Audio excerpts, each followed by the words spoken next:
Hello everyone, welcome back to my channel. This is Melissa with Enchanted Emerald bringing you a reading for Virgo, Sun, Moon, and Rising for 2026.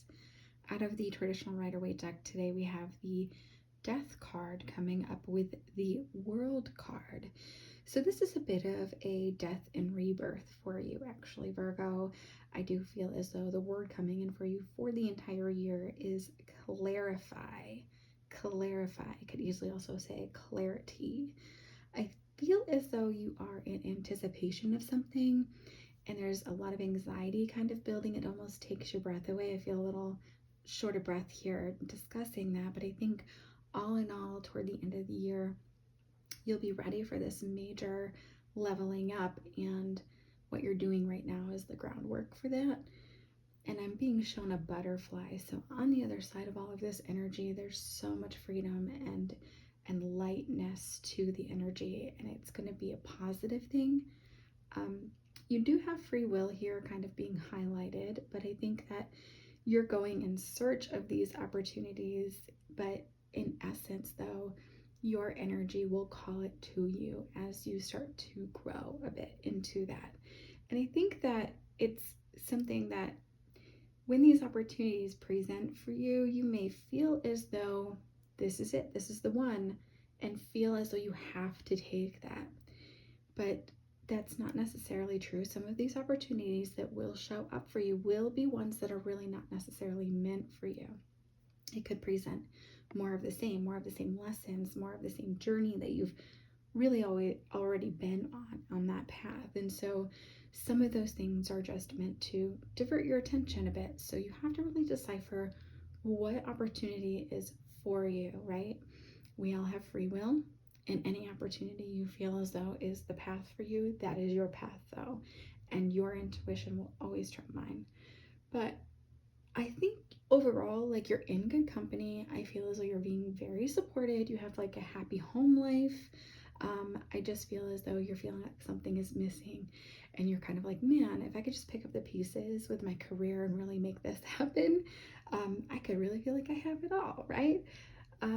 Maybe you're a little resigned to the fact that you feel like you have no choice in some of this, but that's not necessarily true, okay? Because when you're in that space, you're creating a bit of a desperation, right? When you're afraid that not another opportunity is not going to show up for you, right? So it's really about working with that shadow self and reining it back in, right? And allowing yourself to understand that sometimes if we grow up in lack, that's where some of that energy can kind of come in, where we're afraid that something isn't going to work out for us.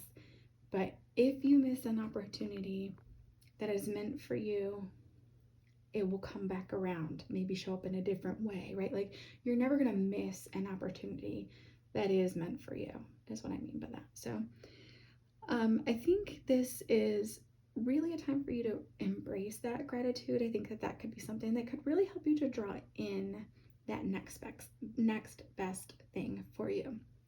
I think that there is a potential for you to feel a little bit of a bravado, right? Where you're trying to be courageous in the face of danger, right? And you're trying to work with this swagger, like, yep, I got this, I can do this, right?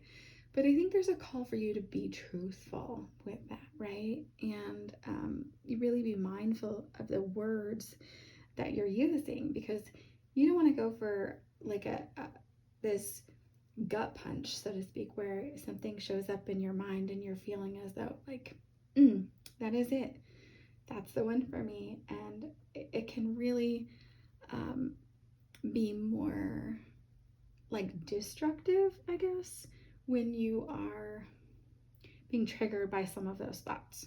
Okay, I know I'm not really presenting that very well, and I apologize, but I feel like what's happening is we can get caught up in our own self-judgment.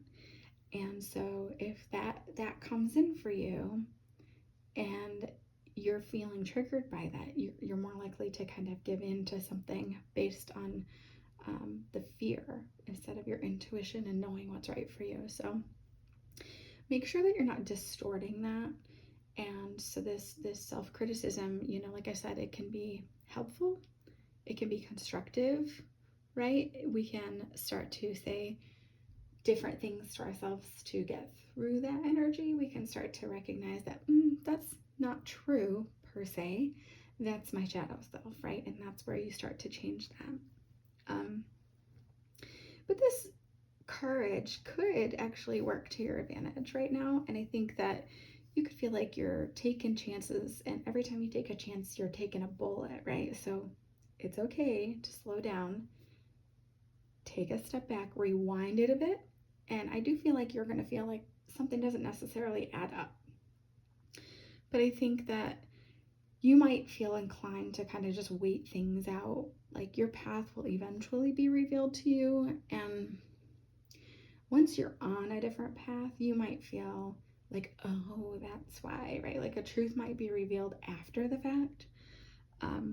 But anyways, I think that it's just important for you to know that like all of the answers that you need reside in your heart center. Okay.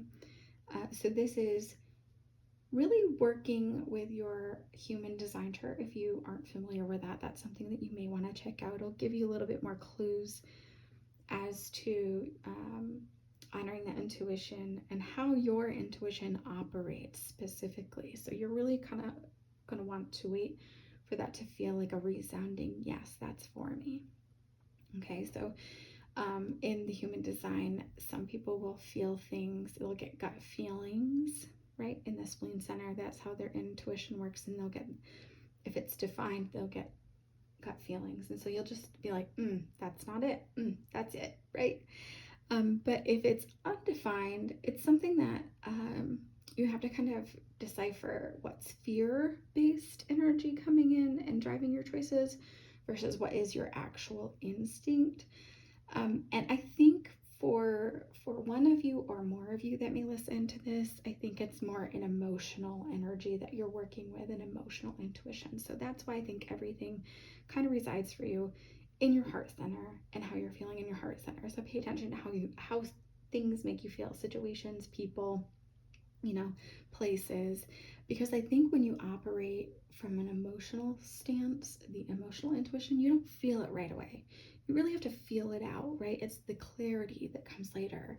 So again, going back to that word for the year, clarity. So I think March, it would be really important for you to be cognizant of going inward, and that's what's really going to start to set the stage going forward. There's that Virgo lunar eclipse, and so I think that's going to give you clues as to what's coming up for you when you're sitting in stillness, what comes to mind, what feelings are creeping up, what are you feeling triggered by, what's that shadow that is presenting for you. And I think that working with that is going to really be helpful for you toward the end of the year. Okay, so I think that you really want soul level fulfillment, and I don't feel as though you're afraid to search for that. I think that's a good thing. You're going to want to go out there and find what you're looking for. But again, in that gratitude, in that stillness, sitting with that energy, sitting with the thoughts of what it is that you might be really good for you, you'll get some insights, and that's going to attract it to you more so than you actually pursuing that. So again, I think most of your work this year is going to be an emotional framework for you, and so working through that and releasing things that no longer serve you, because come next year, that's when a lot of your leveling up will happen and your changes will happen. Okay, but it's not easy work. It's something that you have to be very patient with yourself, and you have to speak kindly to yourself. But I think overall it's a rebrand of yourself, right? It's going to give you new meaning and new purpose. It's going to be a new form of energy for you to operate from, and that's what's going to call in that next best career for you. And that may actually show up at the end of the year for some of you Virgos, and it may come in 2027. So I think it'll be different for everybody, but I do so hope that this is a read that has helped you in some way. And as always, thank you so much for tuning in, and I will be back with another read for you guys again soon. Thank you so much. Take care.